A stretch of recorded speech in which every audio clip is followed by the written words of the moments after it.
Bom dia a todos. Vamos dar início a mais um encontro do IBDT com o grupo de juristas tributaristas do sexo feminino, Women in Tax. É uma grande alegria para o IBDT estar fazendo essa segunda mesa de debates com a WIT. E hoje temos um tema muito da atualidade, muito interessante para todos, que é a ADC 49, sobre transferência de mercadorias entre estabelecimentos da própria pessoa jurídica. Eu queria agradecer a todas as colegas da WIT por terem nos procurado para mais esse encontro, dar-nos essa oportunidade, é uma grande alegria para nós. O IBDT se dedica em todas as frentes possíveis ao estudo e à divulgação e o aprimoramento do direito tributário. E, pelo que nós vimos na primeira mesa, o grupo que constitui a WIT é um grupo que também se volta para essas finalidades, de forma que esse encontro entre nós é sempre muito bom e muito proveitoso. Eu agradeço, então, as colegas e passo a palavra à doutora Raquel Preto, que falará uma introdução em nome da WIT. Raquel, bom dia. Bom dia, Ricardo. É um prazer enorme estar aqui nesta segunda iniciativa conjunta entre o IBDT e o WIT. Eu falo agora em nome do WIT, Women in Tax Brasil, criado há 2 anos e meio, um movimento que fizemos, então, em 2019, no começo de 2019, com o objetivo de, por meio dessa iniciativa independente, ampliar o contato entre as mulheres que estudam, pesquisam e trabalham com direito tributário, e também com o intuito de visibilizar essas profissionais, porque em função da estrutura em que vivemos no Brasil ainda em 2021, a visibilidade das mulheres em determinados segmentos e setores é ainda bastante complicado, não importando o quão competentes sejam.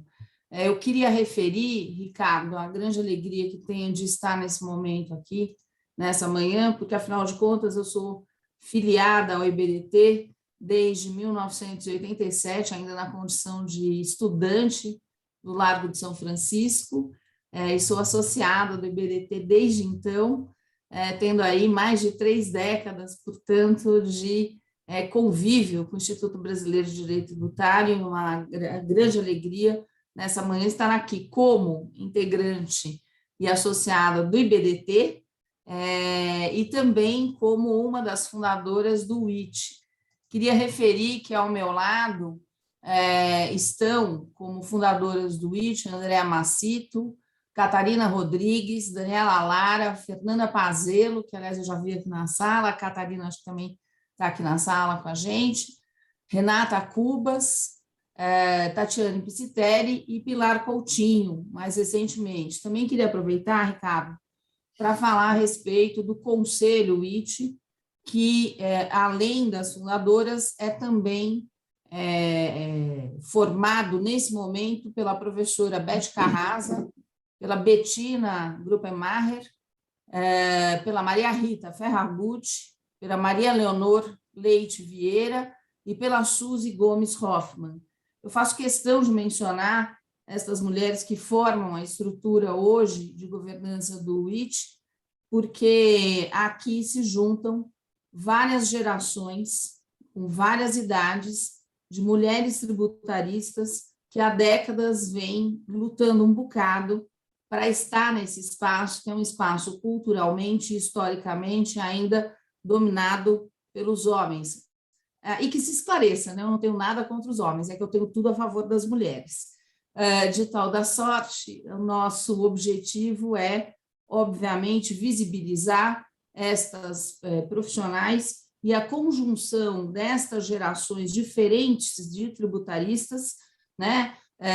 Compondo, de um lado, o Conselho e o braço executivo do WIT, tem feito com que, ao longo de 2 anos e meio, nós tenhamos conseguido muitas conquistas. E estar aqui nesse evento com o IBDT, Ricardo, é também uma conquista. Assim como a nossa coluna no Jota, que é uma coluna específica para a publicação de trabalhos de tributaristas mulheres que atuam em todo o território nacional e que têm tido muito sucesso, além do nosso programa de mentoria, que nesse momento, com 50% de vagas destinadas a mulheres tributaristas negras, fez história também, porque nunca antes isto acontecera em matéria da área tributária no Brasil. Então, Ricardo, uma saudação especial a você, como meu presidente no IBDT e como parceiro do IT nessa manhã. É muito bom estarmos aqui. Eu encerro essas digressões, fazendo, então, a saudação especial às mulheres tributaristas que há gerações insistem em permanecer e estar nesta área. E assim vamos caminhando. Muito obrigada. Obrigado, Raquel. Você falou 2 vezes ou 3 vezes na dominância masculina da área de direito tributário e, evidentemente, em outras áreas também de atividade no Brasil.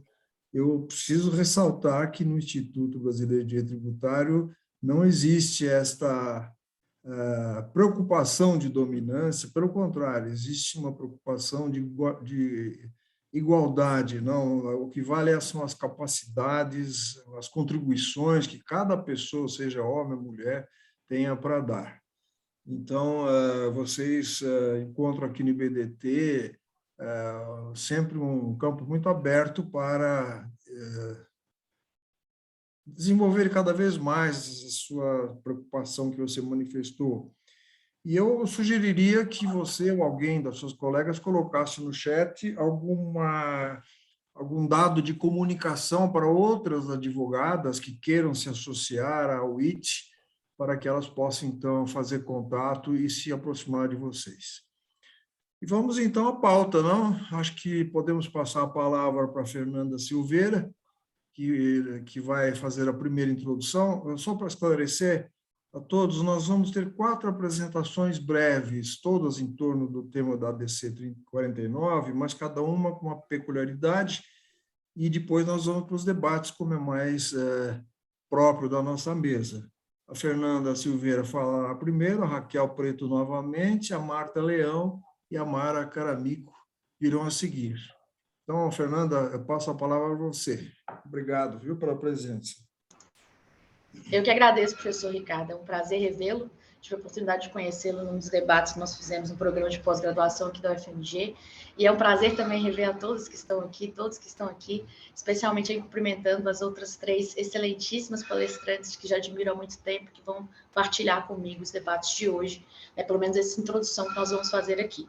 Só para que fique claro para todo mundo que está participando, nós vamos fazer a seguinte divisão. Eu vou falar um pouco da questão histórica, por que chegamos num ponto em que teve de haver uma ADC para julgar um tema que já tinha sido discutido antes.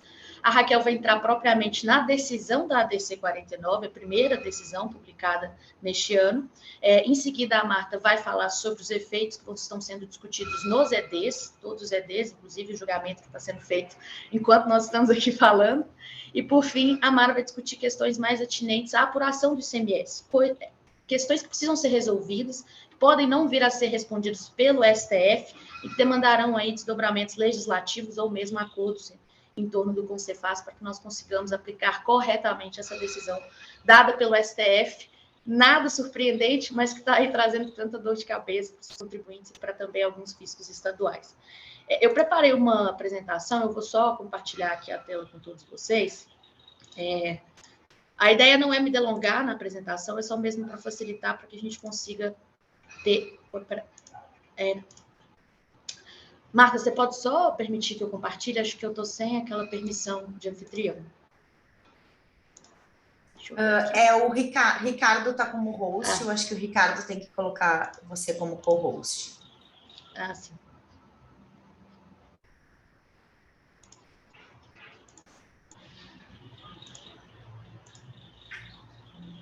Foi. Agora sim. Bom, maravilha. Bom, pessoal, vou compartilhar aqui, então, a tela. Bom, é importante, vocês estão vendo bem? Alguém só fala comigo que eu não estou vendo vocês agora, estou só vendo a minha apresentação. Estamos vendo. Sim, maravilha. Bom, a questão histórica ela é importante para que a gente entenda por que precisamos ter tantas manifestações do judiciário e ainda assim a questão está para ser definida nos seus principais contornos ainda neste ano de 2021. Bom, em 1988 a gente teve a promulgação da Constituição, o artigo 155 vai falar do ICMS e determina que a circulação de mercadorias é fato gerador, ou seja, depende da circulação. Não é novidade, a Constituição de 67 fazia o mesmo. Mas em momento seguinte, no ano de 1996, o STJ julga o tema com efeito vinculante, inclusive simulando o seu entendimento de que o ICMS não incide entre remessas relativas a estabelecimentos de um mesmo contribuinte. A questão é só que a súmula 166 se refere a alguns precedentes anteriores à promulgação da Lei Complementar 87 de 1996, que dentro do mandamento constitucional de resolução de conflitos, possíveis conflitos federativos, trouxe aí disciplinas relativas à questão de remessas entre estabelecimentos. E, por fim, por que chegamos no ponto de estarmos ainda em 2021 lidando com os efeitos da decisão que foi dada pelo STF e que vai ser agora esclarecida por meio dos EDs opostos na ADC 49. Então, apenas, como eu coloquei, a Constituição é clara, a gente precisa que haja circulação de mercadorias para que a gente possa falar em ICMS. Isso pressupõe circulação jurídica daquela mercadoria, ela tem que efetivamente deixar de ser de alguém, passar a ser de outra pessoa, assim compreendido uma pessoa jurídica diferente daquela que antes a possuía. E o mesmo está muito bem colocado desde sempre na Constituição de 1967. Especificamente no artigo 24, quando a gente ainda tinha o ICM, que diferente do ICMS não incorporava alguns serviços, passou a incidir também agora o ICMS sobre energia elétrica, dentre outras questões feitas a partir de 88. Eu quis destacar esse precedente, que é o 548-29, que foi julgado sob o rito dos recursos repetitivos, porque ele fala claramente que não há que se falar, mesmo além do tema que nós vamos discutir aqui hoje, que eu vou apresentar também, não há que se falar em incidência do ICMS sem que haja, de fato, a circulação da mercadoria, aqui caracterizada pela transferência do domínio, ou seja, a compra e venda. Esse caso é um caso de arrendamento mercantil, especificamente em operações de importação temporária, mas é importante colocá-lo aqui, porque no acórdão relativo a esse caso, o ministro Gilmar Mendes destaca algo que pode vir a acontecer também em relação ao que foi julgado, a matéria julgada na DC 49, que é a possibilidade de que a gente possa, eventualmente, vir a ter, e há, inclusive, algumas entidades que já chegaram a defender, a promulgação de uma PEC que viesse a alterar a Constituição de forma a deixar claro que não só a circulação pudesse ser fato gerador do ICMS, mas também as transferências entre estabelecimentos. Eu tinha comentado com a Mari, com as meninas antes da apresentação, que eu tinha visto algo sobre essa PEC, mas vi que não é uma PEC já proposta. Há algumas pessoas que têm defendido que se propõe uma PEC para alterar esse pé da circulação, considerando que nesse julgamento que eu citei, a gente conseguiu ultrapassar a necessidade de que fossem apenas mercadorias, admitiu-se que pudessem ser bens importados do exterior, de forma a garantir uma maior isonomia entre o mercado internacional e o mercado interno. E como destaca o ministro Gilmar Mendes, esse é um clássico caso de diálogo institucional. O STF disse que não era possível, o Legislativo reagiu com a emenda 33 de 2001, passou a ser possível porque isso foi inserido expressamente na Constituição. A súmula 166, ela foi publicada em 23 de 8 de 1996, e os RESPs, os recursos especiais das quais ela foi originada, datam de 92 a 95. Eu coloquei aqui as emendas, mas todos vão dizer o mesmo. Não há como se não constitui fato gerador do ICMS o simples deslocamento de uma mercadoria de um estabelecimento para outro de um mesmo contribuinte. Essa discussão não era novidade, já havia decisões do judiciário nesse sentido desde a década de 1970, mas é importante pontuar que a súmula foi editada ainda considerando a vigência do Decreto-Lei 406 de 68, que falava de forma mais tímida em relação ao que fala a Lei Candir, que essas transferências seriam sim objeto de tributação por parte do ICMS. Eu coloquei aqui, havia apenas uma exceção em relação a operações destinadas à exportação, essa exceção continua, mas de forma geral, qualquer remessa interna geraria necessidade de recolhimento e destaque do ICMS. A Lei Candir veio E aí é importante, a Lei Candir ela ultrapassa aquilo que estava colocado no Decreto-Lei 406, à medida que ela não só fala que há a incidência entre estabelecimentos do mesmo contribuinte, como determina que cada estabelecimento vai ser tido como um ente autônomo para fins de apuração do ICMS, tanto no recolhimento quanto na administração dos seus créditos, e que nas saídas entre estabelecimentos eu ainda tenho aqui uma definição clara de qual será a base de cálculo, de acordo com as situações em que estiver inserido cada contribuinte. O que é importante pontuar é que a Lei Candir, por ter vindo depois da súmula 166, trouxe para alguns estados a expectativa de que essa questão fosse ser analisada de forma diferente por parte do judiciário. Primeiramente, porque, como a gente viu, eu coloquei aqui no final do slide, o artigo 146 da Constituição é claro em relação à importância das leis complementares para dispor sobre conflitos de competência. E, efetivamente, essa discussão, embora para nós contribuintes ela possa trazer desdobramentos desfavoráveis, em alguns casos um ônus maior, em outros um problema técnico de transferência de créditos, de manutenção de créditos, fato é que ela envolve diretamente a arrecadação dos próprios estados entre si. Por quê? E aí eu consigo explicar também por que a súmula 166, embora já pacificada, foi sendo utilizada de forma seletiva pelos contribuintes. Alguns usavam, outros não iam ao judiciário. E a questão é simples. Para a maior parte deles, em situações normais de pressão e temperatura, o efeito da aplicação da súmula é neutro. Eu recolho nessa etapa intermediária, na etapa seguinte eu teria que destacar o ICMS com base no valor dessa nova etapa, então eu simplesmente me creditaria da etapa anterior, gerando aí, né, um efeito neutro em termos de arrecadação.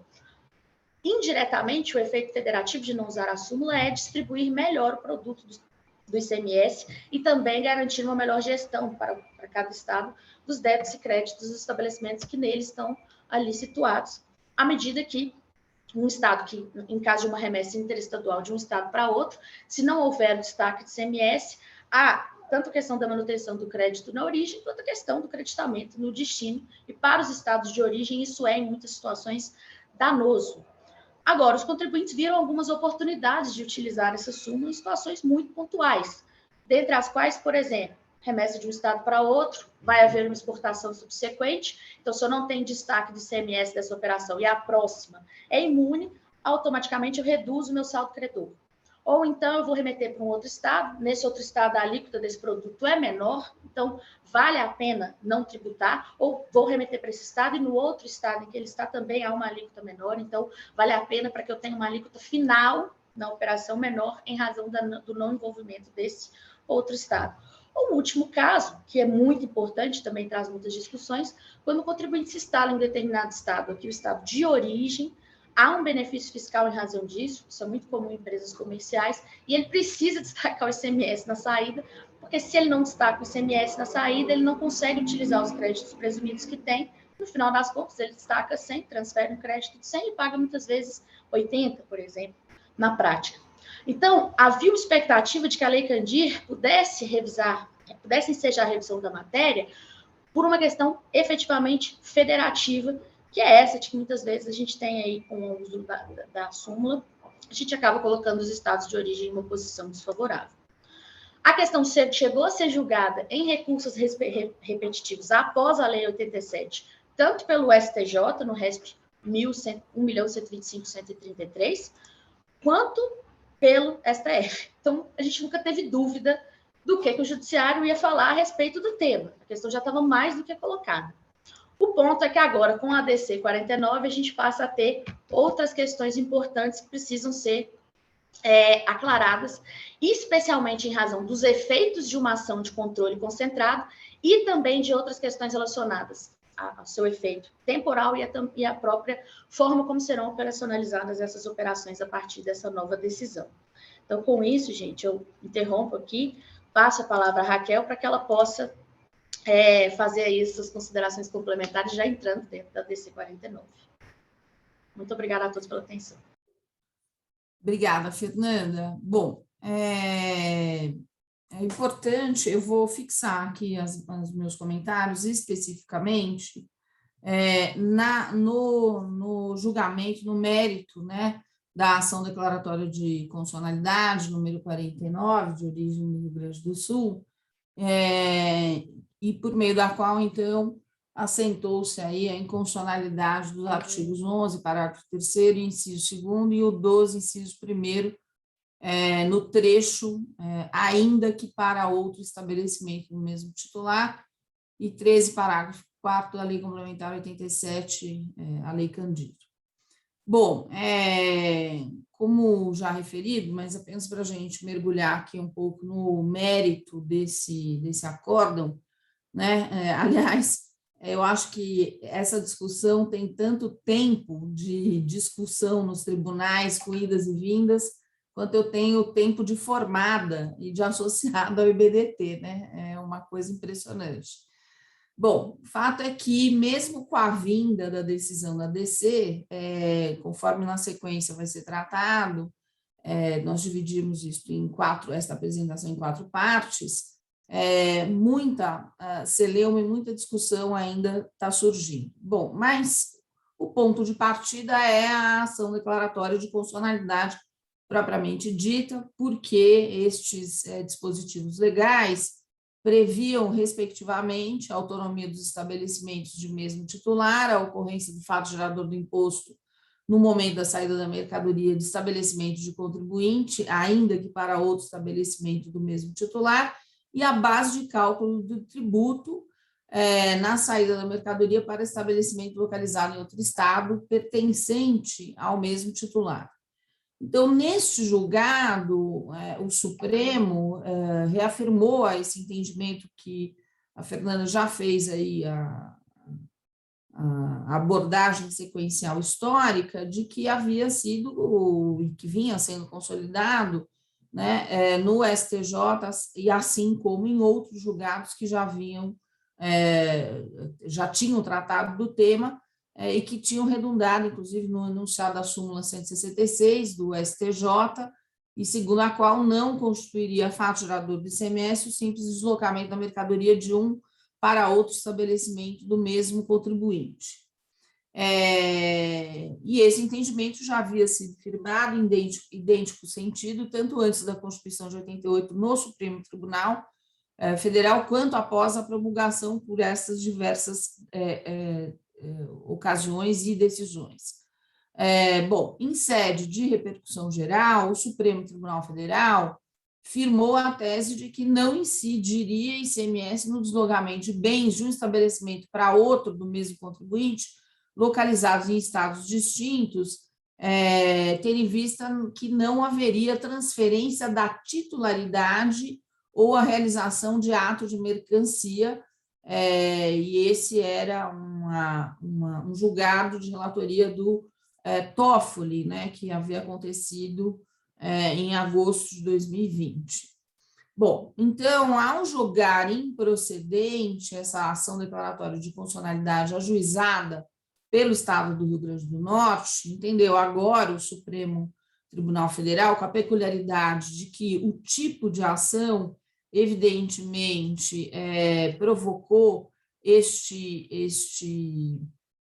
essa reafirmação da jurisprudência de quase 50 anos, né?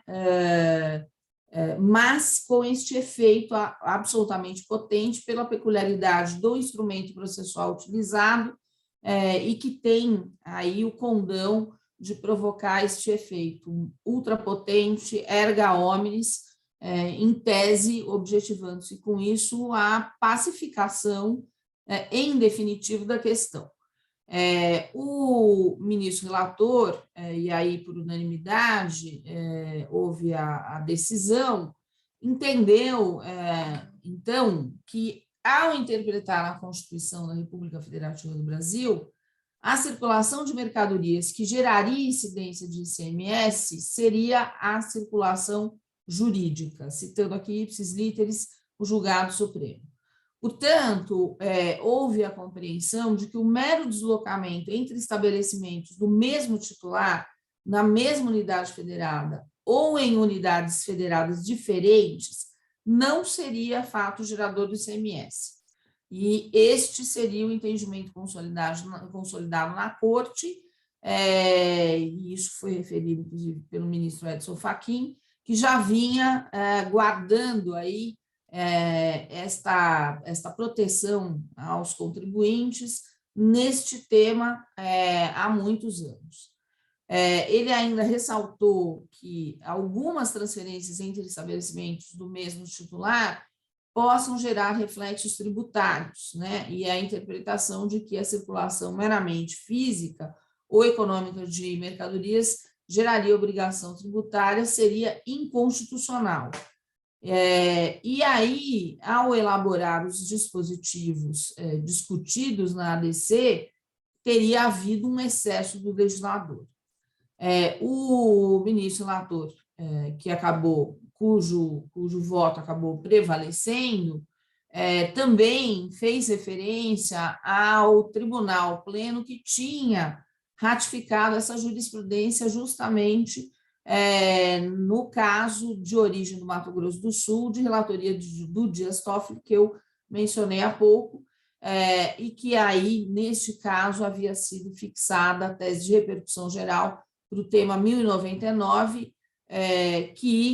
cujo enunciado é justamente não incide ICMS no deslocamento de bens de um estabelecimento para outro do mesmo contribuinte, localizados em estados distintos, visto não haver a transferência da titularidade ou a realização de ato de mercancia. E aí, o ministro Fachin, cujo voto é prevalente, indica, no final da decisão, que os tribunais brasileiros, seria necessário que os tribunais brasileiros decidissem em conformidade ao entendimento da Suprema Corte, a fim de que se reconheça a força vinculante da Constituição e se observem as sistemáticas de precedentes vinculantes em matéria tributária, consectária de princípios da segurança jurídica, da isonomia e da confiabilidade. Eu ressalto esse trecho da decisão do ministro Fachin, que acabou, então, prevalecendo por unanimidade, já que há uma insistência, uma persistência por parte dos estados em não observar esse tipo de situação, e a gente vê isso muito claramente com tudo que está acontecendo depois deste julgamento, e que vai ser tratado agora na sequência pelas demais companheiras de painel.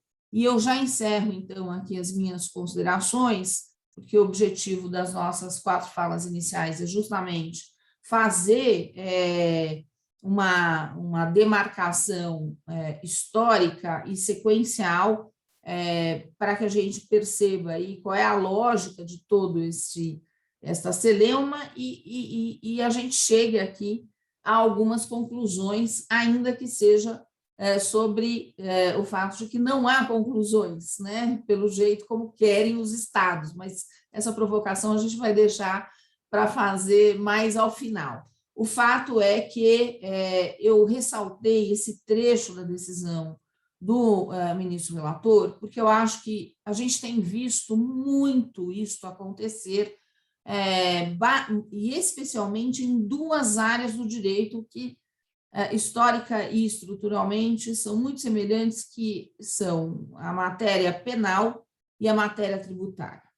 É impressionante como existe uma dificuldade, tanto no judiciário em primeira e segunda instância, quanto autoridades públicas, de admitirem os precedentes e respeitarem os precedentes. E isso é algo que nós sofremos em matéria tributária, mas os nossos colegas aí da área penal sofrem igualmente.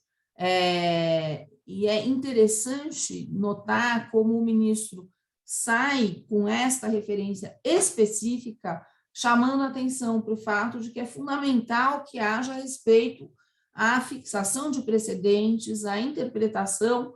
E é incrível como o Estado brasileiro, especialmente nessas 2 áreas, não consegue, de fato, manter-se submisso às compreensões que são indicadas nas cortes superiores. O que revela uma crítica que eu, desde sempre, traço que é o excesso de autoritarismo a marcar o relacionamento entre Estado e cidadania, que em matéria tributária a gente olha pelo viés do fisco e dos contribuintes.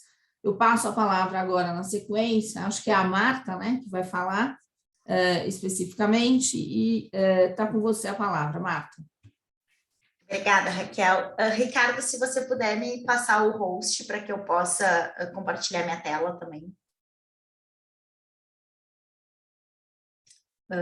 Bom, gente, eu queria, claro, primeiro dar bom dia a todos, né? Dizer que é uma alegria imensa participar de uma atuação conjunta do IBDT, aqui, de quem eu sou sócia há menos tempo que a Raquel, mas eu acho que eu já não estou mais entre aquela nova geração, porque eu não faço parte do IBDT Jovem, então já não ganho mais a pecha do IBDT Jovem. Então, assim, vou me colocar ali no intermediário, e numa iniciativa do IBDT com o Women in Techs, né? Enfim, parabenizando já a Raquel e todas as demais fundadoras que estão aqui presentes por essa maravilhosa iniciativa, e o orgulho imenso de saber que estão pavimentando um caminho para que aquelas que nos sigam, né, encontrem um caminho um pouco mais fácil para ser trilhado e escolham o direito tributário aí como a sua vocação, de forma cada vez mais natural e de forma cada vez mais tranquila, né? Essa é a ideia sempre. Bom, como as gurias já colocaram o contexto e já falaram do mérito, o meu papel aqui vai ser falar um pouco dos embargos de declaração. Então, eu vou compartilhar minha tela. Estão vendo? Ótimo. Tá? Eu vou falar bem rapidamente para que a gente possa passar a palavra para a Mari, e depois a gente possa abrir os debates, que são os principais hoje, né? Mas só para que a gente tenha noção do que está acontecendo. Para quem não sabe, o prazo... Só uma coisa. Desculpa te interromper. Põe no modo exibição, assim fica maior até. Isso, obrigada. Deu? Bom, então, não sei se vocês sabem, mas a gente está com a sessão virtual aí aberta essa semana para o julgamento desses embargos de declaração. Esse é um caso bastante peculiar, em que há um interesse tanto do fisco quanto dos contribuintes na modulação de efeitos. Então, há uma convergência, vamos dizer assim, de interesses no julgamento desses embargos para que essa decisão seja objeto de modulação. A gente teve o Estado do Rio Grande do Norte, que foi quem propôs essa ADC, essa ação declaratória de constitucionalidade, apresentando embargos de declaração, e inclusive eles já tinham feito um pedido subsidiário de modulação de efeitos na petição inicial da ADC, mas que não foi objeto de apreciação no voto de mérito do ministro Edson Fachin.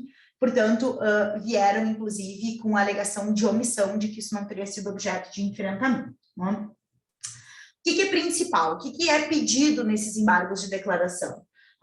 É pedido, primeiro, a modulação dos efeitos, né? E segundo, é pedido uma correção na declaração de constitucionalidade, para que seja feita uma declaração de constitucionalidade sem redução de texto, para manter o inciso 2º do parágrafo 3º do artigo 11 da Lei Candir, que é aquele que fala na independência dos estabelecimentos, né? Para assim preservar outras questões, como aquelas atinentes a obrigações acessórias.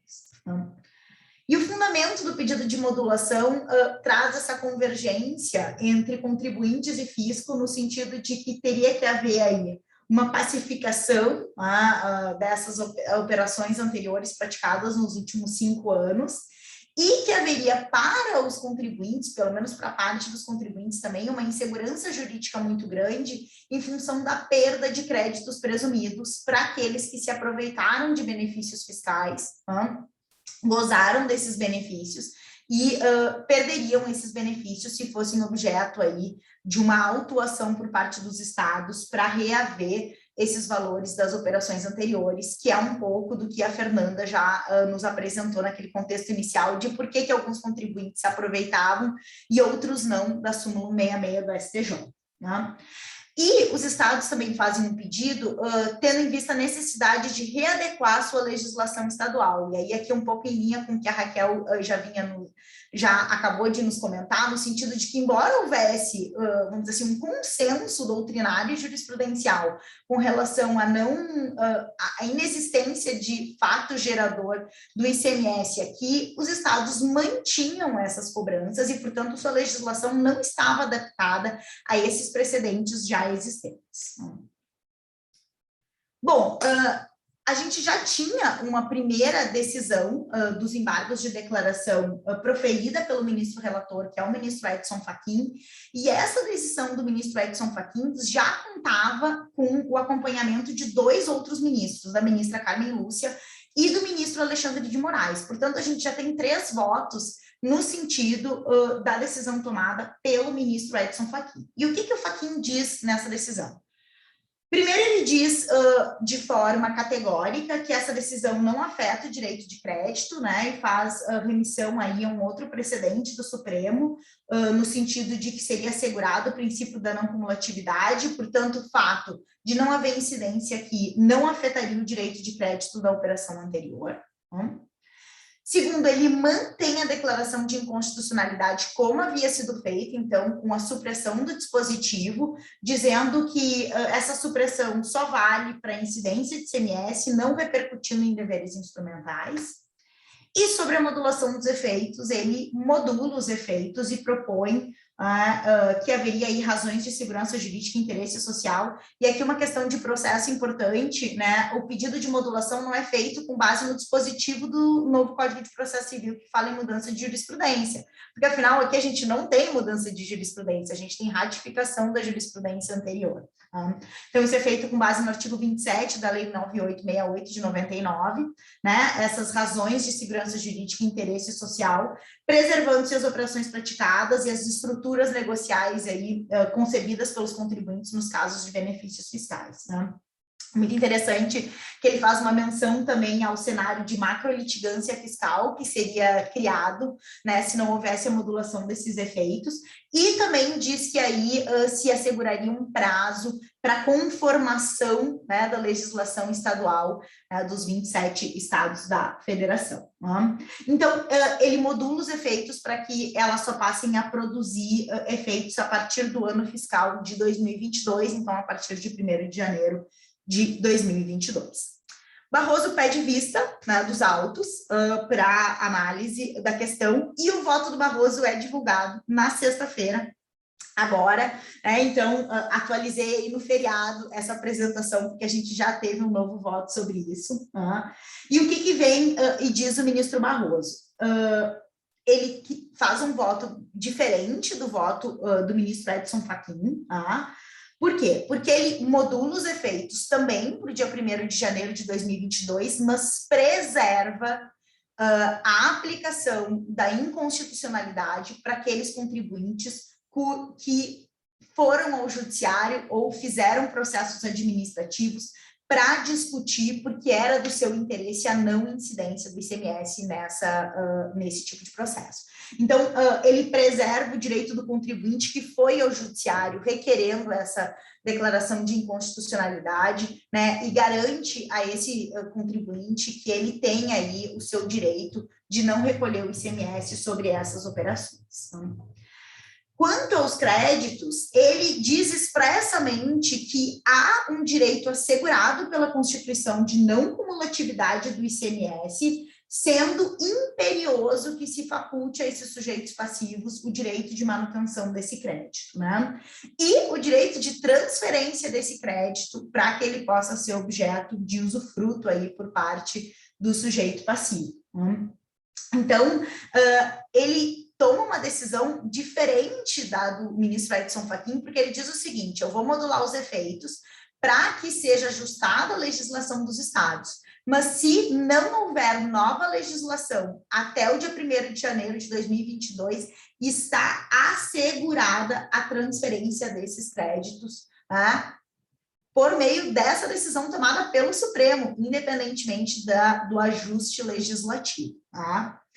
E aí, quanto à declaração de inconstitucionalidade, ele também diverge do relator para fazer uma declaração de inconstitucionalidade sem redução de texto, preservando, então, o dispositivo referente à independência dos estabelecimentos, né? Então, é uma decisão diferente, né? A gente já tem 4 decisões, faltam 6 ministros se pronunciarem, né? Considerando a nossa composição aí de 10 ministros, por enquanto, e há a possibilidade de que, então, se reverta, né, essa posição que vem ganhando, que é a posição do ministro Fachin, em prol dessa posição manifestada pelo ministro Barroso. Né? Ninguém pediu destaque até agora, eu olhei agora de manhã, então se alguém tiver uma notícia nova, avisa se o site tiver sido atualizado e alguém tiver pedido destaque, tiver havido um novo voto. Que eu acho que eu chamo a atenção para essa decisão do Barroso para 2 coisas. Primeiro, né, essa decisão, vamos dizer assim, política de legislador positivo, no sentido de que ou os estados garantem esse direito de crédito, ou esse direito de crédito está assegurado já pela própria decisão do Supremo. E ainda nesse ponto, o sentido de reconhecimento por parte do ministro Barroso, que é um ministro que normalmente não reconhece direitos tributários decorrentes diretamente da Constituição, e aqui um reconhecimento expresso de que a não cumulatividade é um direito constitucional dos contribuintes e que poderia aí ser objeto de gozo diretamente por parte de uma decisão do Supremo. Tá? Bom, agora eu passo a palavra para a Mara, que vai falar um pouco dos créditos, para depois a gente abrir os debates. Obrigada pela atenção de todos. Então, eu vou parar de compartilhar.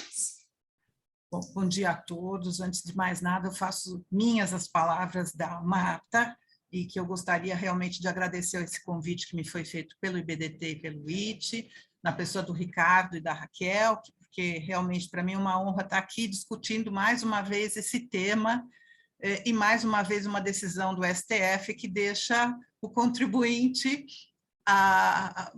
numa situação de insegurança jurídica, porque, como a gente viu da exposição, embora essa situação julgada pelo STF seja uma situação bastante antiga e onde a jurisprudência tem se mantido constante, ou seja, esta decisão do STF não mudou em nada o que já vinha assim, sendo decidida, ela causa, evidentemente, impactos muito significativos na vida do contribuinte. E isso que me coube aqui dar uma pincelada para a gente poder discutir. Aliás, eu ressalvo aquilo que o Bruno colocou no chat, que aqui, depois que a gente falar, a discussão é ampla, todo mundo pode falar, é só pedir a palavra aí, não tem problema nenhum. O nosso objetivo aqui realmente é discutir esse tema, né? Em primeiro lugar, ficou muito mais evidente que o STF vem tendo uma política de ser um legislador, porque quando o ministro Barroso chega e diz que se os estados não se comportarem e não legislarem em 90 dias, que é praticamente o que falta para o final do ano, o contribuinte tem direito de manter o crédito e de transferir, pior é isso, quer dizer, de transferir a seu bel prazer e a sua forma, de acordo com a forma que ele entender correta, até porque nós não temos uma legislação específica para este tipo de situação, então ele permite que os contribuintes, a partir do momento que eles têm direito, pelo direito constitucional, pelo princípio constitucional da não cumulatividade, a transferir vamos dizer assim, a não ter uma cumulatividade na cadeia produtiva, eles teriam direito a essa transferência. Então, como a Marta falou, os EDs foram propostos justamente para que se esclarecesse e para que se desse um pouco mais de tempo. O pedido não era para 2022, mas sim para 2023, para que os estados efetivamente pudessem efetuar as adequações que fossem necessárias nas suas legislações internas ou através de lei complementar, numa movimentação do Senado, do Congresso, ou através do CONFAS, para que houvesse efetivamente uma regulamentação sobre isso. Vocês imaginem que hoje, tanto dos contribuintes quanto das empresas, porque vocês imaginem hoje os grandes centros distribuidores, as grandes empresas varejistas hoje, elas, por exemplo, dispõem de um sistema de SAP, né? E hoje existe toda uma programação de cumprimento da legislação e das obrigações acessórias, de emissão de nota fiscal, quer dizer, como em cada caso isso deve ser feito. E do jeito que tinha sido estipulado, efetivamente, não há tempo hábil para que se esclareça como deva ser essa situação. Para vocês terem uma ideia de quão longínqua é essa discussão, que existe, inclusive, um projeto de lei de alteração da Constituição,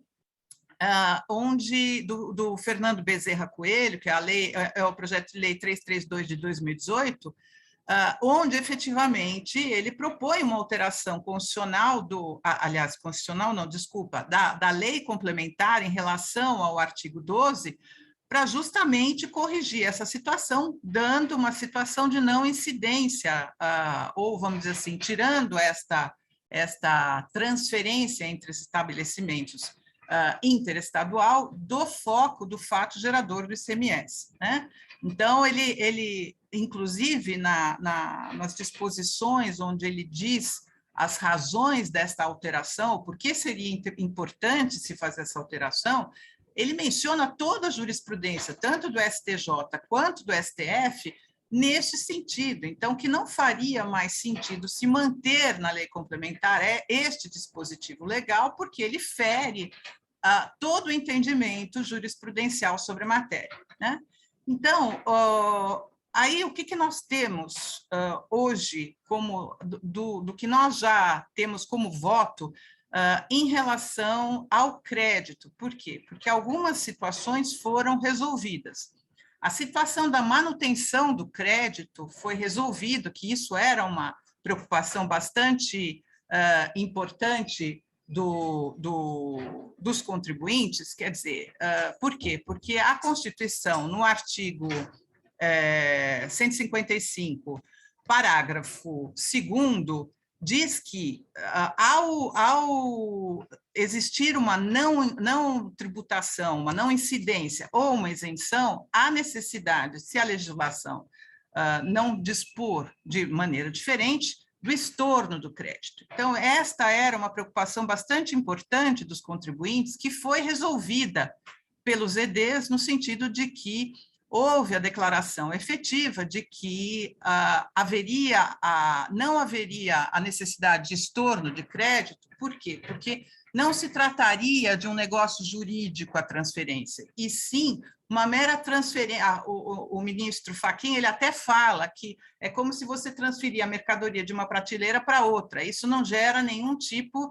de, vamos dizer assim, impacto, né? É meramente uma circulação física da mercadoria, não tem impacto jurídico, né? Então, quando ele diz isso, ele resolve um problema.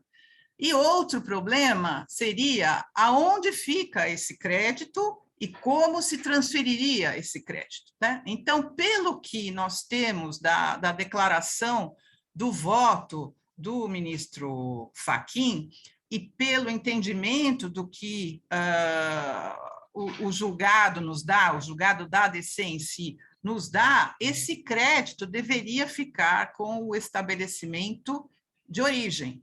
Aí cria-se um novo problema, né? Ao assim se entender, porque o que acontece? Quando você mantém o crédito na origem e não existem mecanismos para se definir a sua transferência para o crédito, desse crédito para o estabelecimento de destino, ou seja, para o estado de destino, surge um problema muito grande, porque só isso já impacta no princípio da não cumulatividade estabelecido pela Constituição. Por quê? Porque imagina-se que esse crédito ficando na origem, o Estado, esse estabelecimento vai ter 18 reais, vamos dizer assim, numa operação de 100 reais de entrada. Só que na transferência, não havendo essa transferência desse crédito da origem, o Estado de destino vai ter uma situação onde não se permite uma transferência desse crédito, e poderia até se glosar essa transferência a partir do momento que essa transferência foi declarada como inconstitucional, quer dizer, não deveria ser, não foi a transferência que foi declarada inconstitucional, perdão, essa transferência não seria fato gerador de ICMS e, portanto, não haveria crédito a ser transferido pela nota fiscal, não seria uma operação tributada e, portanto, não tem crédito a ser transferido pela nota fiscal, esse estabelecimento de destino ficaria, então, só com o débito. Então, pela autonomia dos estabelecimentos, que foi mantida aí pelos EDs e pela própria DC, você teria um estabelecimento com crédito de 18 e um estabelecimento com débito de 18, né? Sem possível compensação. Isto faria com que o estabelecimento que fosse promover a saída de mercadoria ao consumidor final tivesse efetivamente um maior ônus, porque ele não tem nenhum crédito para compensar.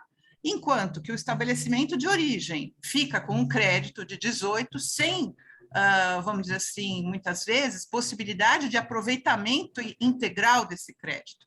Então, vai haver um acúmulo de crédito na origem e uma exacerbação de débito no destino. E esta situação, efetivamente, não está resolvida, né? Por mais que o ministro Barroso fale que se os estados não legislarem a respeito, o contribuinte tem direito a essa transferência por garantia constitucional, por cumprimento do princípio da não cumulatividade, nós temos um problema bastante sério, que é as legislações dos estados não estão apropriadas para esse tipo de situação, tá? O que hoje nós temos são os estados cumprindo ou não cumprindo os precedentes do Supremo Tribunal Federal e do Superior Tribunal de Justiça de maneira aleatória, eu diria até quando bem lhe convém, né? Da mesma forma que eu diria que também os contribuintes, apesar da súmula 166 e etc., vêm preferindo muitas vezes vamos dizer assim, se apropriar dessa transferência, fazer a operação tributada justamente para poder transferir esse crédito, porque senão haveria um descompasso e um desequilíbrio da cadeia produtiva. Vocês imaginem uma situação, e essa situação foi ressaltada pelos principais varejistas quando propuseram, como amicus curiae, entraram com memoriais nesse julgamento, dizendo o seguinte: olha, eu tenho um centro de distribuição que fica num estado e eu tenho N estabelecimentos varejistas no país inteiro. Então, o distribuidor que recebe essa mercadoria ficaria com crédito acumulado e todos os meus distribuidores, as minhas lojas, vamos dizer assim, ficariam sem o crédito e seriam forçadas, inclusive, a repassar esse custo adicional para os consumidores finais. Então, necessariamente, poderia haver um aumento de custo dessas mercadorias na hora da revenda, porque os estabelecimentos, de maneira independente, estariam suportando um ônus maior a partir do momento que eles não teriam crédito, tá? Agora, como o Supremo já julgou essa questão, vamos dizer assim, de quem deveria manter esse crédito num RE antigo, no caso da Texaco, o RE 199.147, quando se discutia, ainda que numa operação interna, uma operação da Texaco de transferência entre os estabelecimentos de São Cristóvão e Duque de Caxias. E a ação foi proposta pelo estabelecimento de São Cristóvão.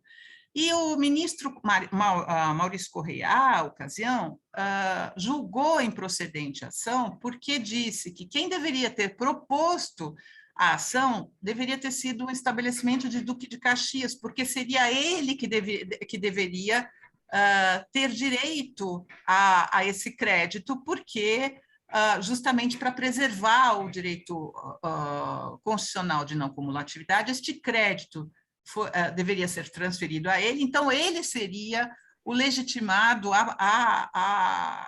vamos dizer assim, a questionar essa transferência. Então, se nós fôssemos levar em consideração esta posição do STF já nessa ocasião, quem deveria realmente fazer o crédito e ter direito a esse crédito seria o estabelecimento de destino, né? E aqui eu noto que ficaria realmente difícil a gente simplesmente dizer que esta ADC tem aplicação imediata, porque nós não temos os instrumentos jurídicos para fazer o cumprimento efetivo desta decisão. Por mais que o ministro Barroso diga e garanta que esse crédito possa ser transferido, não existe na legislação interna desses estados uma previsão expressa de como isso pode ser feito. Então, a melhor situação seria realmente regulamentar através de lei complementar ou, como mínimo, uma regulamentação do CONFAS. Por quê? Porque esta decisão impacta em benefícios fiscais que tenham sido concedidos pelos estados, especificamente em relação a essa situação, aos planejamentos que foram feitos pelos contribuintes para aproveitamento de créditos, como a própria a Fernanda salientou na exposição dela, e tudo isso aqui impacta de maneira bastante sensível à segurança jurídica dessas operações e desses contribuintes. E aqui eu reforço, inclusive, uma situação que foi posta aí, que é quando a gente fala em transferência de crédito, né? Eu chamo a atenção que quando você fala em transferência de crédito, o fulcro desta ADC foi dizer o seguinte: as operações de transferência entre estabelecimento do mesmo contribuinte não são operações sujeitas ao ICMS, não são fato gerador de ICMS. Se elas não são fatos geradores de ICMS, eu faço um pouco a leitura de que elas não estariam compreendidas, inclusive, nesta lei complementar, como hipótese de incidência de ICMS. Se elas não fazem parte da hipótese de incidência, porque foi isso, inclusive, que o ministro Fachin ressaltou no voto dele, a gente não pode falar em fato gerador, base de cálculo e valor do crédito transferido com base nessa legislação. Por quê? Porque quando você tem o inciso 1º da lei complementar estabelecendo, né, qual é a base, dizendo o seguinte, o inciso 1 do artigo 12, dizendo o seguinte, que na saída de mercadoria do estabelecimento de contribuinte incide o ICMS, ainda que para outro estabelecimento do mesmo titular, e isto deixou de ser base de cálculo ou fato gerador do imposto, vem o artigo 13 e diz que a base de cálculo do imposto na saída de mercadoria prevista no inciso 1 do artigo 12 é o valor da operação, né? Então, nós não podemos esquecer que, numa operação interestadual, primeiro, nós temos alíquotas de ICMS diferenciadas nas transferências, e elas eram válidas enquanto transferências, como fala, transferências que fossem fatos geradores de ICMS.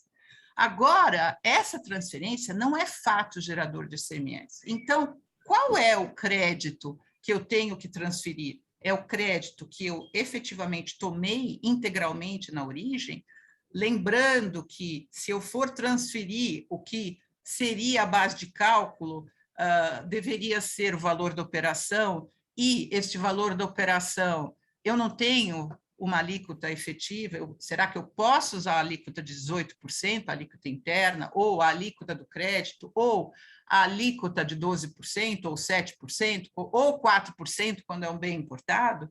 Quer dizer, não adianta só o ministro falar que o contribuinte tem direito a transferir o crédito, né?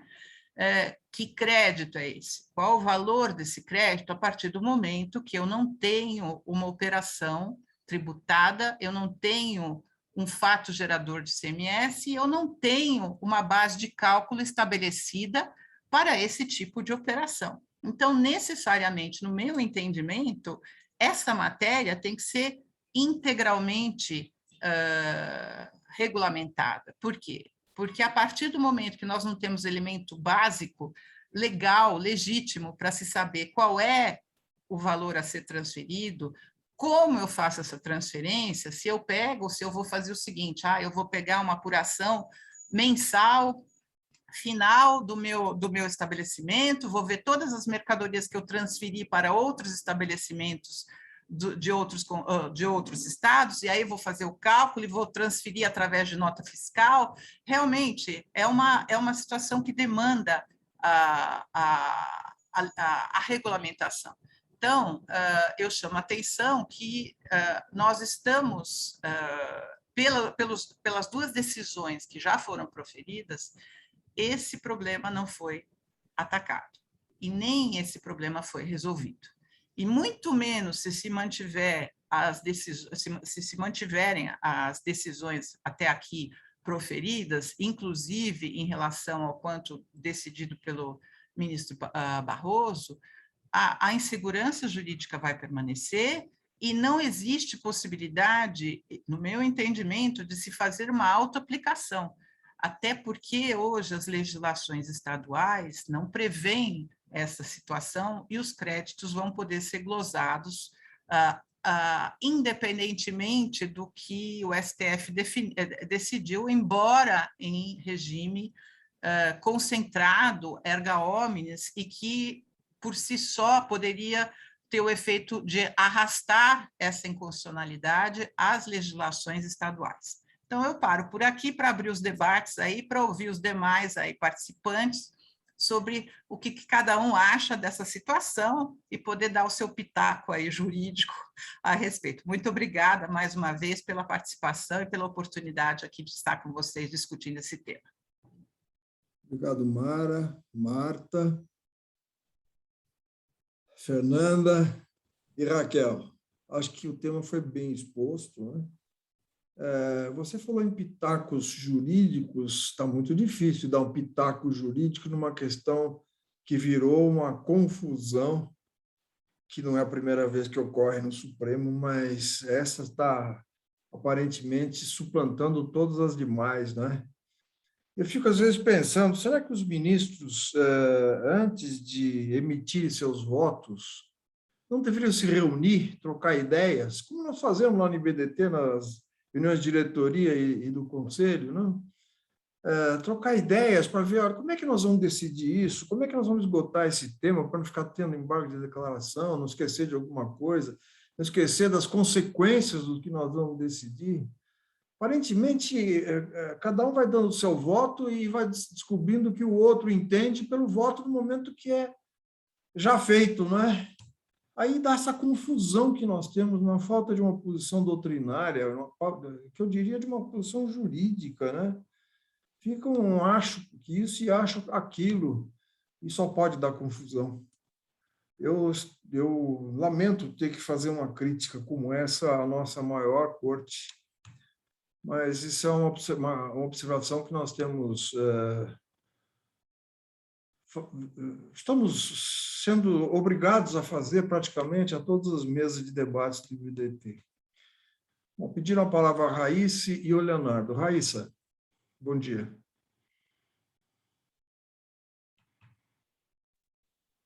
Bom dia a todos. Bom dia. Eu tenho, na verdade, Você pode abrir a sua câmera, por favor? Sua câmera. Sim, um momentinho. Bom dia a todos. Estão me escutando bem? Pode prosseguir. Pronto. Uma dúvida em relação aos contribuintes que possuem regime especial de apuração do ICMS. Eu falo do caso de contribuintes que pagam um percentual específico do ICMS na entrada da mercadoria e um percentual específico na saída da mercadoria. Nesses casos, os contribuintes, a partir da homologação dos efeitos, desse caso, da não incidência de ICMS nas operações de transferência, eles passariam a não pagar esse ICMS na entrada e na saída, não haveria mais incidência de ICMS específico, já que não haveria o que falar de incidência de ICMS em operações de transferência.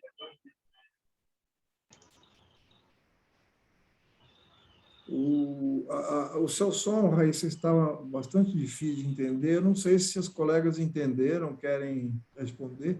Sim, eu entendi, professor Ricardo. Raíssa, tudo bem? Quer dizer, eu acho que eu entendi, me confirme se a minha premissa é certa. Você está perguntando como que fica para um contribuinte que tem hoje um benefício fiscal, recebe o ICMS, né, nas entradas com destaque, e como que fica a partir do momento que ele não vai poder destacar na saída. É isso, não é? No caso de contribuintes em que eles pagam um percentual específico de ICMS na entrada e pagam na saída também, ao invés de um regime normal. Seria crédito e débito, né? Haveria só débito na entrada e débito na saída. Nesse caso, esse contribuinte passaria a não fazer o pagamento do ICMS na entrada e na saída de operações de transferência. Tá. Acho que vou tentar responder a sua pergunta, mas me fale se ela não ficar respondida, tá? No primeiro ponto, se na aquisição, a aquisição for feita a partir de um outro estabelecimento, uma outra empresa que não tem a ver com essa empresa adquirente, obviamente vai haver incidência do ICMS. Então, se eu sou uma empresa que tem um benefício fiscal no estado X, se eu estou adquirindo de terceiros, eu vou ter, vai haver o recolhimento do ICMS e vai vir para mim um crédito destacado que eu poderia utilizar. Acho que a grande questão aqui realmente é a saída, e aí especialmente para contribuintes que têm algum tipo de benefício fiscal em relação, por exemplo, a Mara falou muito das questões das empresas comerciais. Muito comum que essas empresas comerciais façam investimentos, instalem um centro de distribuição em um determinado estado. Em razão dessa instalação que é feita com vários objetivos, ou seja, o Estado permite que essa instalação ocorra com uma desoneração do ICMS, essa empresa faz um investimento e esse investimento é revertido em descontos de ICMS que são dados continuamente ao longo de vários anos. Muitas vezes, inclusive, é um regime que é prolongado por mais anos ao longo do tempo, de acordo com os interesses tanto da administração quanto do contribuinte. Para essa empresa, é que eu acho que a gente tem um problema muito sério, que foi extremamente negligenciado pelo STF, porque nós estamos falando de um benefício fiscal adquirido de forma onerosa a um investimento, é uma subvenção para investimento, gera outros impactos tributários, por exemplo, o imposto de renda.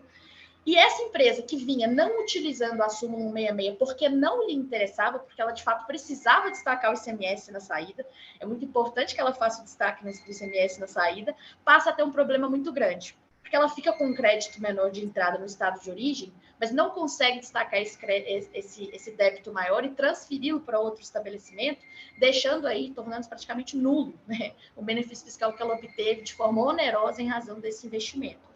Então, a gente vai ter problemas muito grandes que foram estritamente negligenciados pelo STF, e nesse ponto eu concordo com a Mara que o STF não considerou vários pontos. Acho que a questão do não estorno do crédito na origem, porque um primeiro problema, Raíssa, os estados de origem disseram, não, se você não vai destacar na saída, então você tem que me devolver o crédito da entrada. Esse ponto, doutrinariamente, e até em termos de negociação dos estados, parece ser um ponto que está sendo mais bem equacionado. Mas a discussão da transferência dos créditos, especialmente quando não há destaque de ICMS, é muito grande. Para esses contribuintes, esse acho que é o X da questão. Quando eu tinha uma decisão, uma súmula, quando eu tinha 2 precedentes, que embora vinculantes, mas são precedentes vinculantes e repetitivos para quem entrou com uma ação. Então, eles obrigam o judiciário a aplicar essa determinada regra, mas não obrigam a administração a aplicá-la de forma erga omnes. Então, quem queria, entrava. Quem não queria, e muitos não queriam, não entravam. E agora todos, mesmo que não queriam, vão ser obrigados a observar uma decisão que, como você bem colocou, pelo menos do que eu entendi do seu exemplo, para quem tem um benefício fiscal, especialmente um benefício oneroso nessa subvenção de investimento, vai ter aí um efeito péssimo, né, vamos dizer assim, nefasto, em razão da decisão que foi dada pelo STF, e esse ponto realmente passou extremamente negligenciado nas discussões que foram travadas na Corte. Mas no caso, um exemplo desse benefício fiscal que eu mencionei seria em substituição à apuração normal do ICMS. Ou seja, ao invés de apurar o ICMS com crédito e débito, haveria uma aplicação do percentual de uma alíquota menor na entrada e uma alíquota menor na saída. Por exemplo, ao invés de um crédito de 12% entrada interestadual e um débito de 18% na saída, haveria o pagamento de 3% na entrada e 8% na saída, um exemplo. Nesse caso, como não haveria o que se falar em incidência de ICMS em saídas, em transferências, não haveria o que se falar também em pagamento desse percentual específico. Esse é o meu questionamento. Estaria correta essa ideia? Já que não haveria incidência de ICMS nessa operação de transferência. Haveria o pagamento desse percentual específico na entrada e não haveria o pagamento na saída, porque a saída seria uma transferência. Estaria correto esse meu entendimento?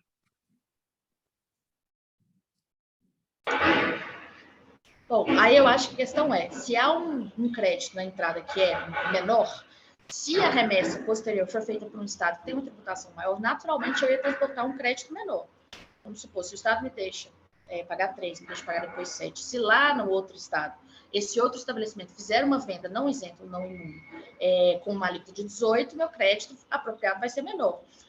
A questão, acho que não vai, isso em si não vai alterar. Se há destaque do ICMS, né, em razão da segunda saída, eu não vejo problema. Se não for esse o caso, então a nossa grande discussão volta para o caso comum de todos os demais contribuintes. Eu tenho um crédito pequeno que está no estabelecimento A de origem, como que eu vou trasladar esse crédito pequeno, né, para um débito, para compensá-lo com um débito maior no estado de destino? Aí a questão é só que a alíquota seria maior, mas pelo que você está me dando de exemplo, ela também seria, a alíquota seria maior no destino, mas ela também seria menor na transferência interestadual. Eu acho que esse seu caso é mais mesmo de eu ter um crédito menor, mas no final das contas, no frigir dos ovos, se houver uma nova venda a partir do estado de destino, com uma alíquota maior, eu só ia me acreditar que foi pago efetivamente destacado nas etapas anteriores. Então, está me parecendo que o seu caso seria um caso em que há uma certa neutralidade em relação ao que foi julgado pelo STF. Não havendo destaque, mas havendo venda posterior, o crédito seria menor e ele seria utilizado, né, em razão do que ficou determinado, especialmente no voto dos ministros Fachin e Barroso. E aí a questão mesmo, acho que ela é mais complicada para esse outro exemplo que eu dei, que é para o contribuinte que quer destacar e não vai poder mais em razão desse julgamento. Ok, obrigado. Passo a palavra para o Leonardo Aguirre. Obrigado, Ricardo. Bom dia a todos e todas. Queria primeiro parabenizar o evento, uma alegria ver o WIT fazendo uma mesa de debates com o IBDT. Fico muito feliz de presenciar um evento como esse, parabenizar também as participantes pelos comentários. É um tema super atual e sofisticado, né? Está na mesa de todo mundo que lida com direito tributário. Então, eu queria fazer um breve comentário e 3 perguntas, só para ser didático aqui na minha fala. Meu breve comentário, muito em linha com a Fernanda Silveira, eu acho que a gente tem um problema aqui, que o Supremo legislou numa matéria que se aplicava, era de interesse de poucos contribuintes, né?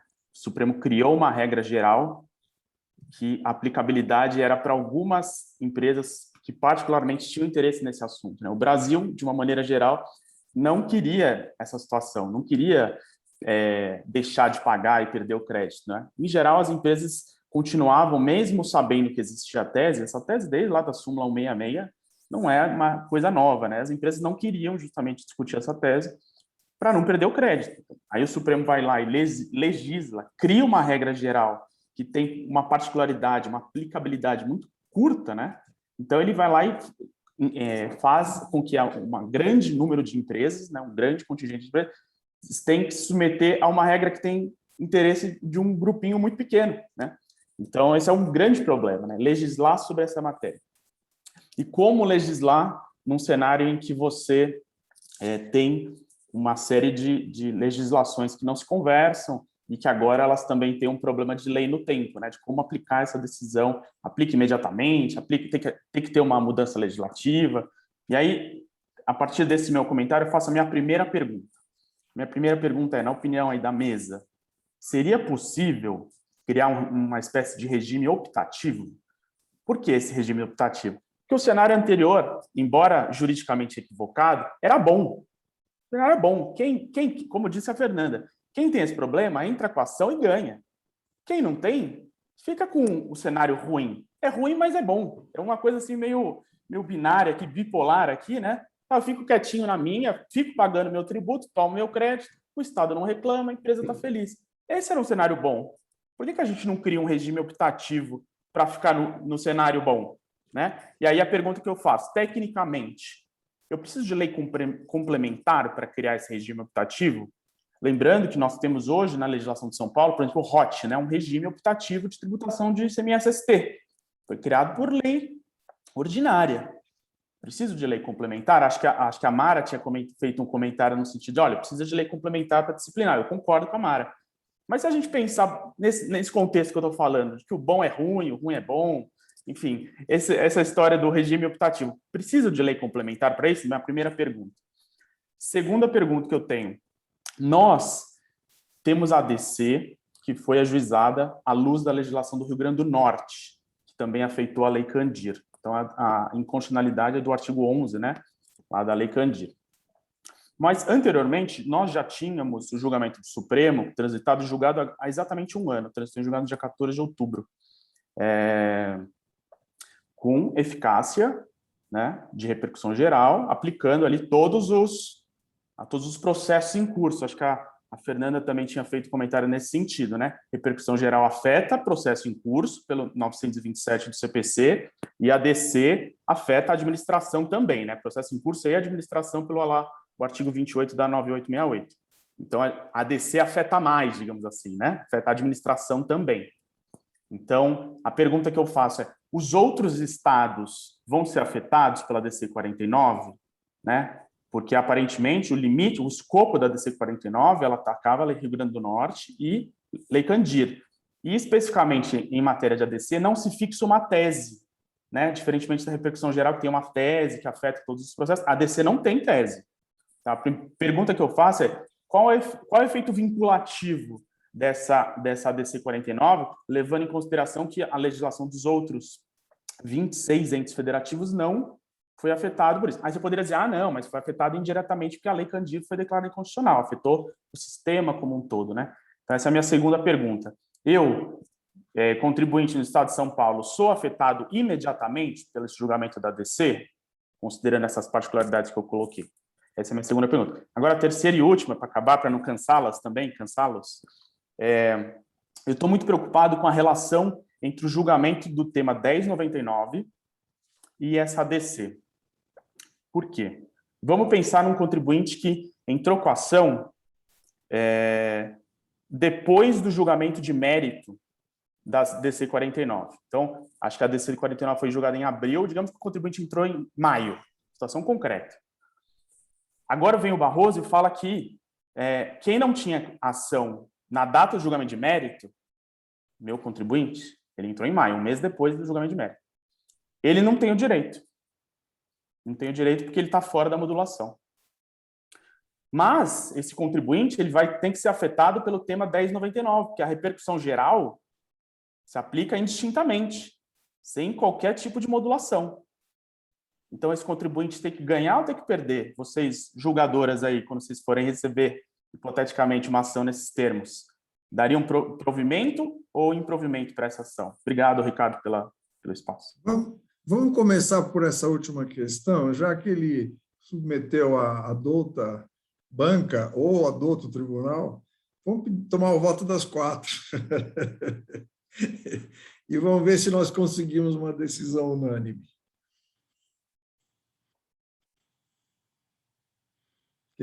Quem se arrisca?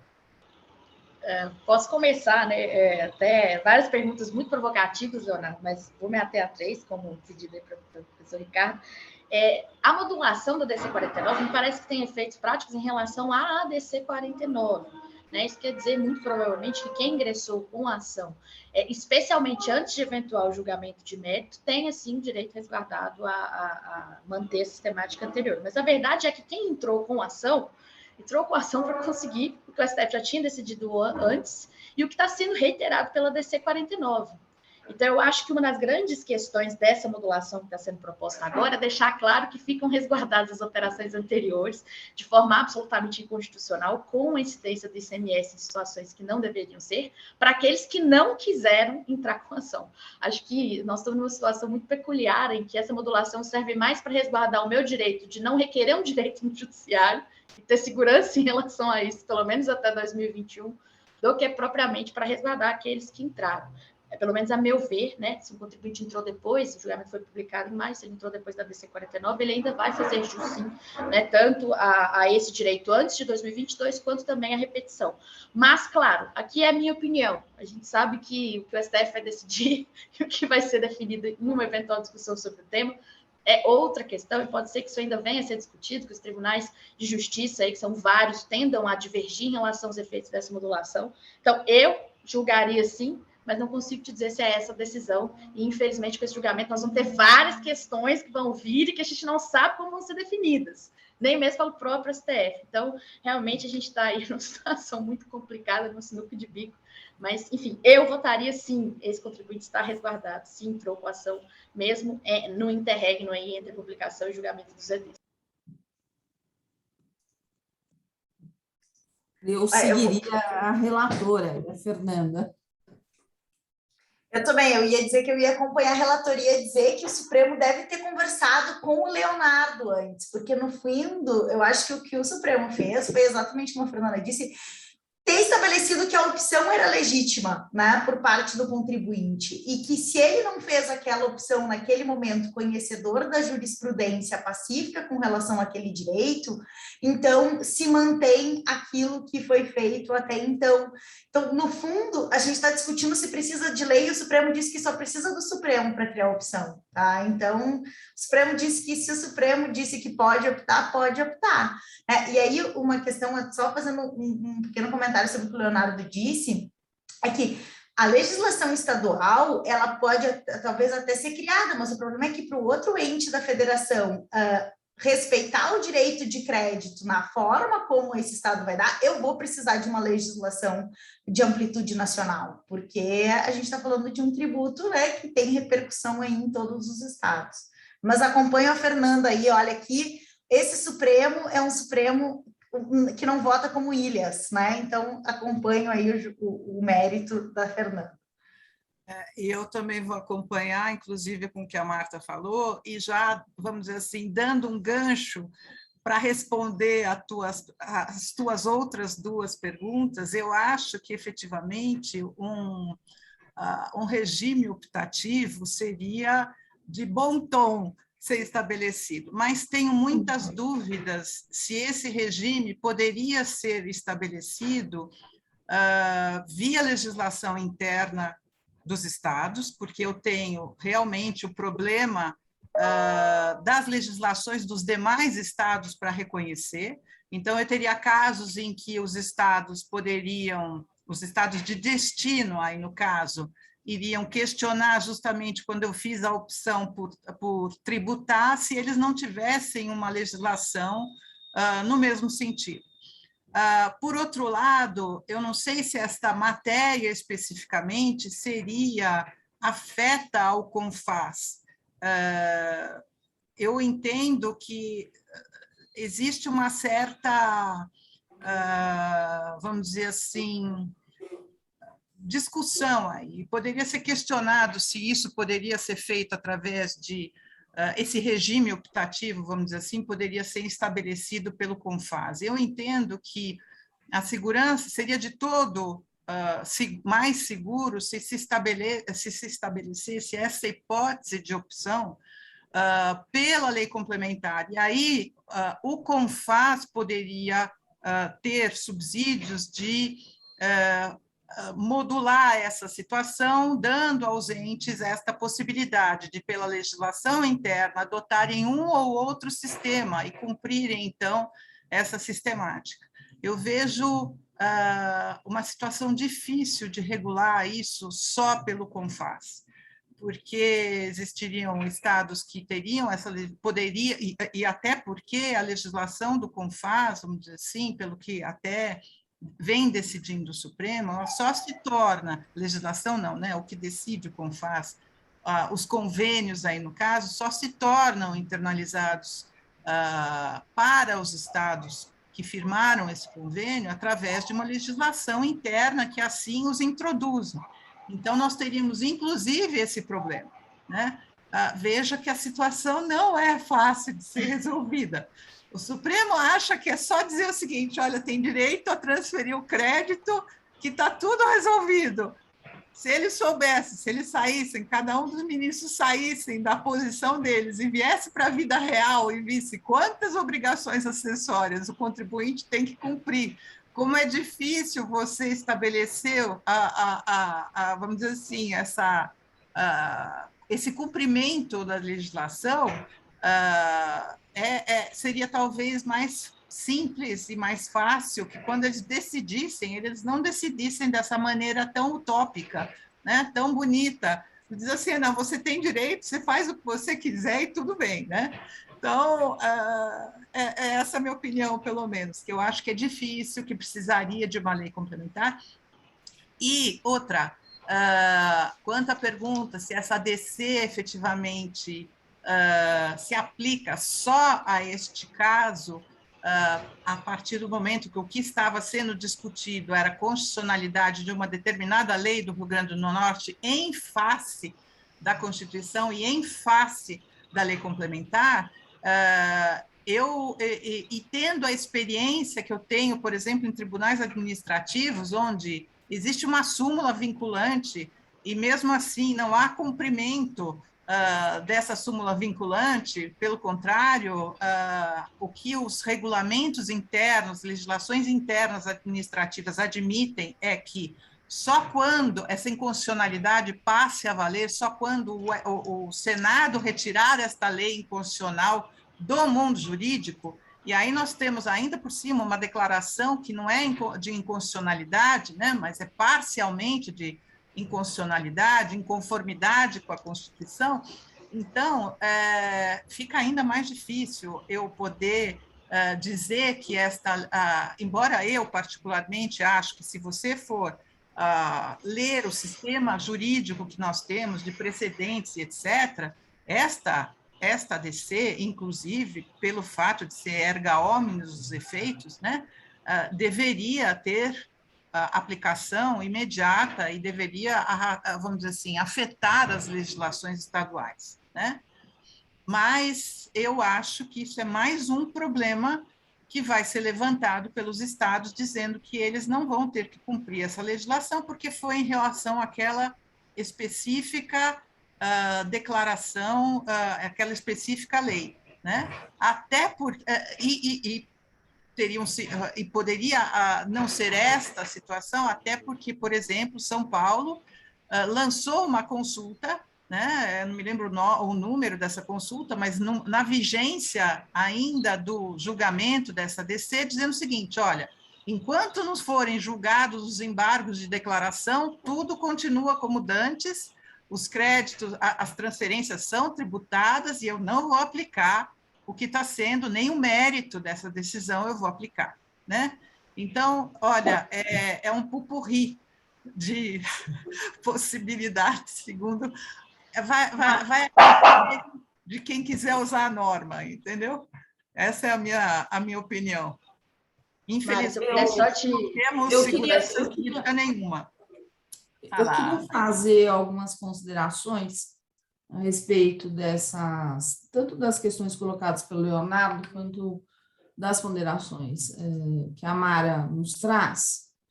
É assim, eu de uns anos para cá, eu passei a ter uma visão um pouco diferente desse tipo de atitude por parte do fisco, porque eu acho que, na verdade, isso tudo está sistemicamente errado. E o escoro para isso, do que eu vou falar, é o caput do artigo 37 da Constituição da República Federativa do Brasil, que diz que, entre outras coisas, o Estado brasileiro tem que se pautar pelo princípio da moralidade. O que nós estamos assistindo aqui é, mais uma vez, a tentativa dos estados de fazerem o que eles querem com relação ao ICMS, e não o que deveria ser feito. E isso é imoral. Este é o típico ato administrativo imoral. Também queria lembrar que o ato tributário, antes de ser um ato tributário, é um ato administrativo. E, de fato, essa resposta à consulta, que é a resposta à consulta que o Estado de São Paulo se apressou em soltar, né, que é a consulta tributária 23938 de 2021,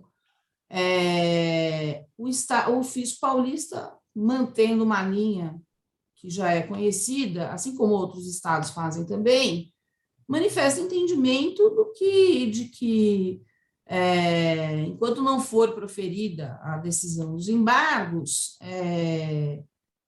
basicamente está mantida a situação. O problema é que, assim, eu acho que a gente precisa conjugar as coisas.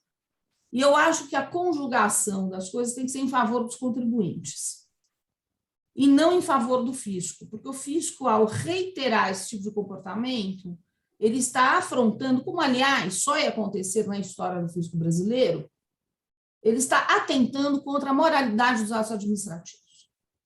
E a gente tem precedentes do Supremo, quando analisava questões relativas à guerra fiscal, em que os estados tinham um decreto julgado inconstitucional e aí eles pegavam e soltavam outro decreto. Eu acho que está na hora da gente começar a fechar fileiras e cerrar fileiras aqui, lidando com princípios fundamentais ao funcionamento do ordenamento jurídico, porque não há segurança jurídica que resista a este tipo de atitude, né, em que reiteradamente o fisco, de alguma maneira, né, seja por modulação de efeito, seja por embargos de declaração, em cima de embargos de declaração, tenta evitar a aplicação chapada e direta de alguma decisão em que se beneficiam os contribuintes. É disso que se trata, né? Uma reiteração no comportamento de resistência. E, de novo, eu refiro esta inaceitável manutenção de uma estrutura autoritária de relacionamento entre fisco e contribuinte no Brasil, que tem que ser seguida e crescentemente criticada. Tá? Me incomoda demais os estados se manifestando, já dizendo que não vai cumprir, ou já dizendo que não aplica. Gente, é preciso fazer a leitura sistemática e fazer uma interpretação sistemática das duas decisões do Supremo. Tanto esta ADC de relatoria do Fachin, como já a outra, que tem efeito erga omnes, sim, e que a relatoria era do Toffoli, cujo precedente não pode ser esquecido e o assunto está interligado. Causa espécie que nós lidemos bem com este tipo de situação. Eu não admito isso, isso é inadmissível. Não há o que justifique tal coisa. Então, assim, o controle concentrado de constitucionalidade ele tem que ser compreendido na sua medida, e é uma medida forte, potente, afinal de contas, uma ADC também produz efeito erga omnes, ex tunc, vinculante em relação aos demais órgãos do Poder Judiciário, do Poder Executivo, né? Então, assim, me desculpe, a administração fazendária não pode, tendo em vista o precedente anterior de relatoria do Toffoli, combinado com este julgado, não pode permanecer na reiteração de um comportamento que está julgado inconstitucional. Eu acho que está na hora, efetivamente, dos contribuintes lançarem mão de ações de perdas e danos, né, por atos administrativos imorais, que são atos deste tipo, por exemplo. Eu só quero botar um pouco mais de pimenta nesse vatapá, porque eu acho que, realmente, a vida no Brasil é difícil, e é particularmente difícil para os contribuintes que têm que viver permanentemente num relacionamento de tensão e num relacionamento de força e autoritarismo, em que a fazenda se escora nos mais diversos subterfúgios para fazer aquilo que bem entende. Aliás, desculpem, o ICMS, conforme pensado em 88, foi desfigurado justamente pela reiteração de comportamentos interpretativos do fisco à revelia de princípios jurídicos, à revelia de um sistema de funcionamento que fora pensado em 88 pelo legislador. Eram essas as considerações que eu queria fazer nesse ponto. Obrigada. Obrigado. Vamos dar a palavra para o Paulo Andrade, que está esperando há um tempão. Um minutinho, Fernanda, por favor. Paulo, por favor. Obrigado, professor. Todos me ouvem bem? Sim. Tá, bom dia a todos e a todas. Vou ser bastante breve aqui. Queria parabenizar as expositoras pela condução super clara do tema. Saudação especial para a Mara, minha colega de Tite, grande referência técnica lá do tribunal. Eu queria fazer um rápido comentário sobre o voto do ministro Barroso, que acho que a Marta bem abordou. Essa iniciativa do ministro, essa preocupação do ministro em endereçar a questão da transferência do crédito em homenagem ao princípio da não cumulatividade, ela me parece conceitualmente super pertinente, né? Urgente até, eu diria, mas do ponto de vista processual, me parece que ela incorre numa reformatio impégios aí, né? Porque o fisco interpôs os embargos para pedir a modulação, não somente, né? A modulação e mais aquela questão lá da inconstitucionalidade parcial do artigo 11.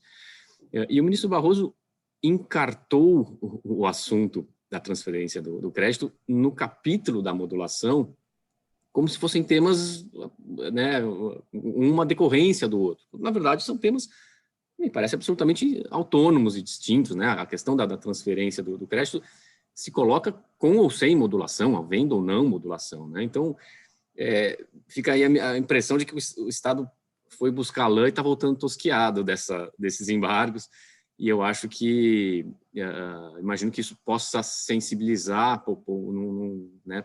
Isso não vai passar despercebido dos demais ministros e pode ser um ponto em desfavor aí enfim, do voto do Barroso.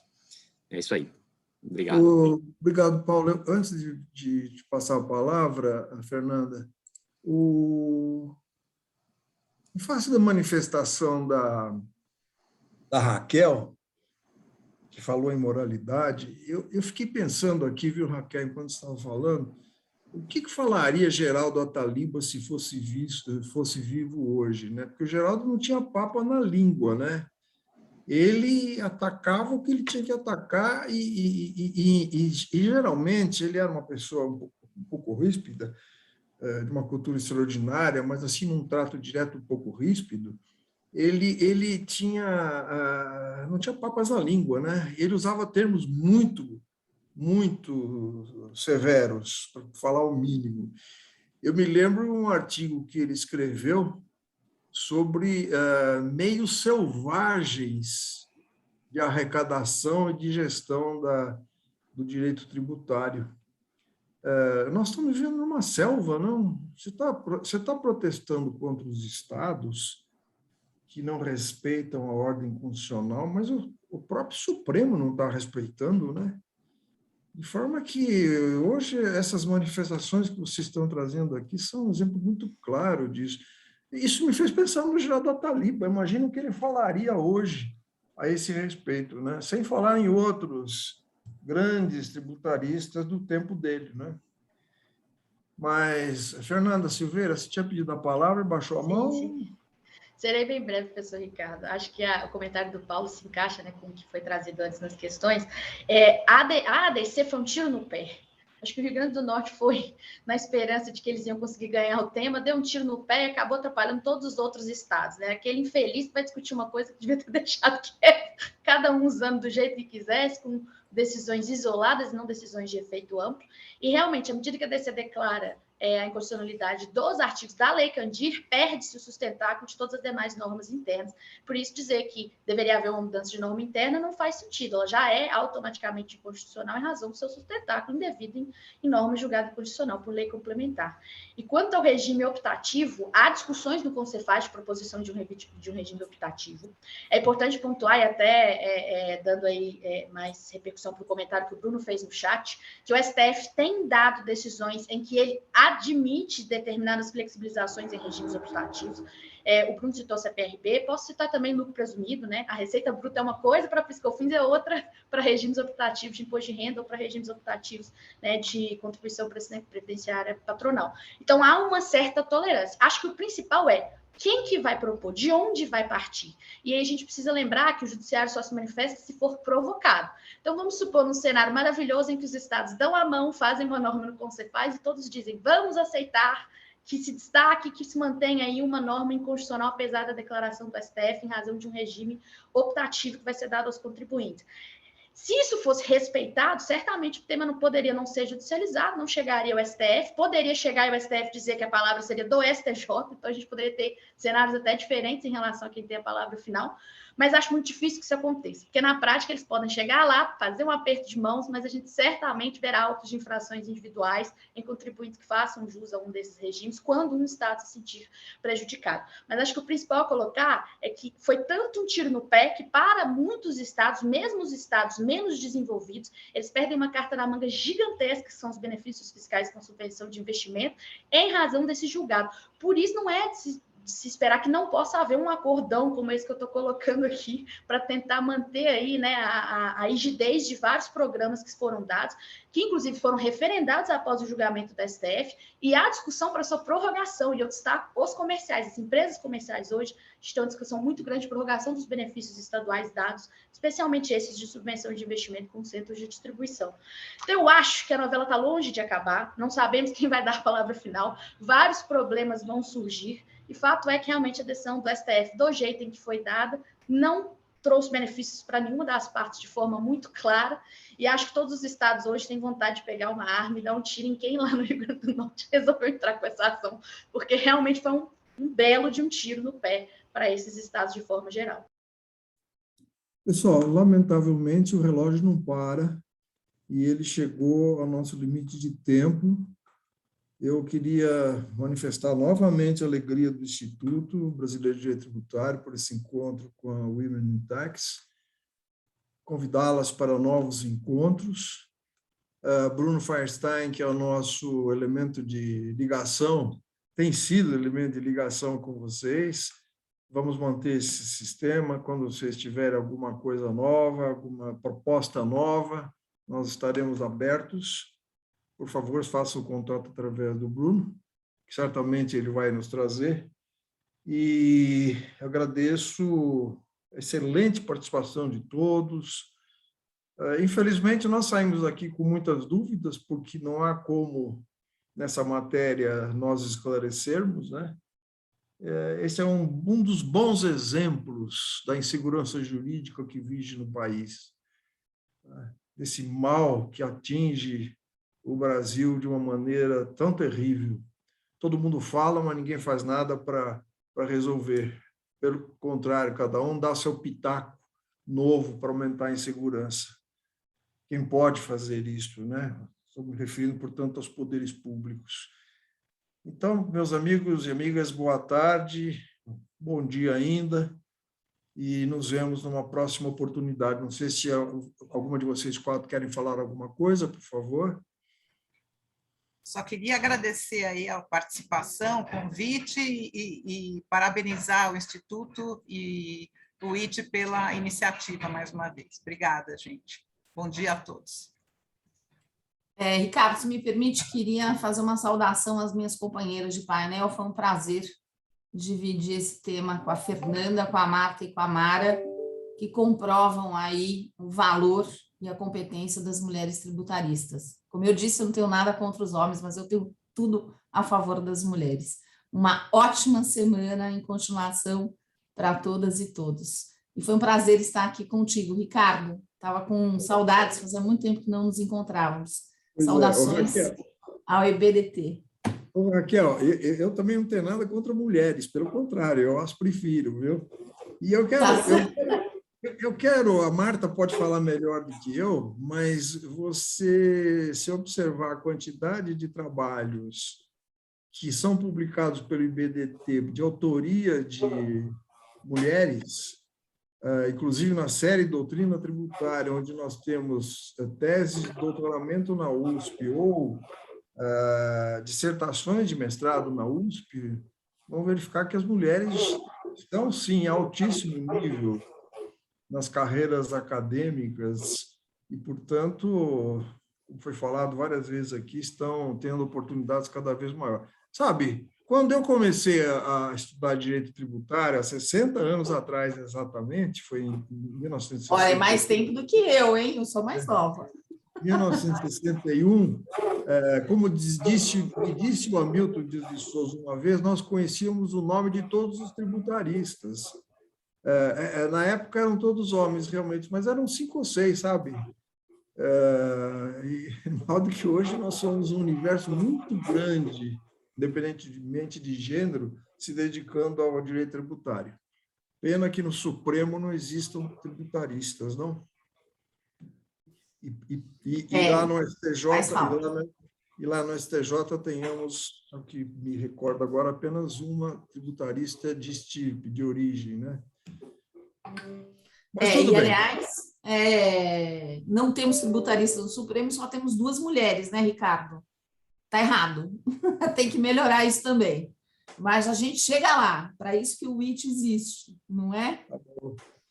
Nessa parte aí vocês precisam entrar muito na política também, sair um pouquinho do terreno meramente acadêmico, tá? Mas boa tarde a todos e vamos nos encontrar em breve, se Deus quiser. Obrigado. Até, um abraço, boa semana.